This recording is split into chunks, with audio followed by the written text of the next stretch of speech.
In this tutorial, I'm going to show you how to create transparent text effect here in Canva. So we have this text just here. This is just plain. Now to add a transparent text effect, all we have to do is simply click onto our text. Then we can come up to here to the toolbar where it says effects. Now if we click on here, we have lots of different options over here on the left hand side. But the one that we want to use is this one just here, and it's called hollow. Now, if we click on there, we can see that we now have a transparent text effect. Now, we can play around with the thickness of this line as well, making it really thick, or we can make it really thin as well. Now, to change the color of this is the same way that you would change the font color. So we come up to A just here, click on text color, then we can choose any color that we want.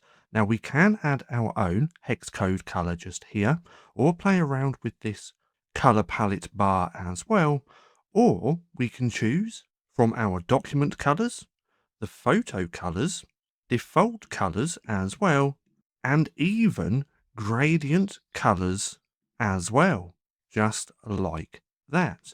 But as you can see, it's really simple to create a transparent text effect here in Canva. Now, if you found this video helpful at all, then please consider giving me a like, as it really helps out the channel. And if you're not too sure what to watch next, well, click right here and watch this playlist packed of Canva tutorials.